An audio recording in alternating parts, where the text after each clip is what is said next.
ലോകത്തിലെ ഏറ്റവും ധനാഢ്യരായ ബിസിനസ്സുകാരും സിനിമാ താരങ്ങളും കായിക താരങ്ങളുമൊക്കെ അണിയുന്ന ഏറ്റവും വില കൂടിയ വാച്ച് ബ്രാൻഡുകളിൽ ഒന്നാം നിലയിൽ നിൽക്കുന്ന ബ്രാൻഡാണ് റോളക്സ്. തങ്ങളുടെ പ്രൊഡക്റ്റ് എവിടെ ബ്രാൻഡ് ചെയ്യണമെന്ന് അവർക്ക് നന്നായി അറിയാം. പോപ്പുലറായ ഫുട്ബോളും ക്രിക്കറ്റും ഹോക്കിയും ഒന്നും റോളക്സിൻ്റെ സ്പോൺസർഷിപ്പ് പ്രയോറിറ്റി ലിസ്റ്റിൽ ആദ്യ സ്ഥാനങ്ങളിൽ ഇടം നേടിയ കായിക ഇനങ്ങളെയല്ല. റോളക്സിന് പ്രിയം സാധാരണക്കാർക്കിടയിൽ അത്രയൊന്നും പ്രചാരമില്ലാത്ത കുതിരസവാരി, golf, motor sports, loan tennis പോലെയുള്ള ഗെയിമുകളാണ്. സാധാരണക്കാരുടെ ഹീറോകളല്ല സ്പോർട്സ് മേഖലയിൽ നിന്ന് റോളക്സിന് വേണ്ടി പ്രത്യക്ഷപ്പെടുന്ന താരങ്ങൾ. തങ്ങളുടെ പ്രൊഡക്റ്റിൻ്റെ പ്രീമിയം ഫീൽ നിലനിർത്താനായി തന്നെയാണ് റോളക്സ് അങ്ങനെ അൾട്രാ പ്രീമിയം ലൈഫ് ജീവിക്കുന്നവരുടെ കളികളെയും കളിക്കാരെയും സ്പോൺസർ ചെയ്ത് തങ്ങളുടെ ബ്രാൻഡിനെ മറ്റ് സാധാരണ വാച്ച് ബ്രാൻഡുകളിൽ നിന്നും വ്യത്യസ്തമാക്കി നിർത്തുന്നത്. ക്ലാസ് ഓവർ മാസ് എന്നറിയപ്പെടുന്ന റോളക്സിൻ്റെ ഈ ബ്രാൻഡ് സ്ട്രാറ്റജി ബ്രാൻഡിനെ ഓവർ എക്സ്പോസ്ഡ് ആക്കുന്നതിൽ നിന്ന് ബോധപൂർവ്വം തടയുന്നു.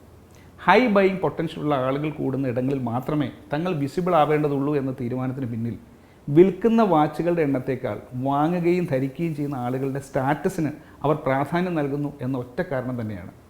ടെന്നീസിൽ വിംബിൾഡണും US ഓപ്പണും ഓസ്ട്രേലിയൻ ഓപ്പണും ഗോൾഫിൽ റൈഡേഴ്സ് കപ്പും യോട്ടിങ്ങിൽ സിഡ്നി ഹൊബാർട്ടും ഫാസ്റ്റ് നൈറ്റ് റേസും സ്പോൺസർ ചെയ്യുന്ന റോളക്സ് ഫോർമുല 1 റൈസിംഗ് ചാമ്പ്യൻഷിപ്പിലെ ഒഫീഷ്യൽ ടൈം കീപ്പർ കൂടിയാകുന്നതും ഇതേ കാരണം കൊണ്ട് തന്നെയാണ്.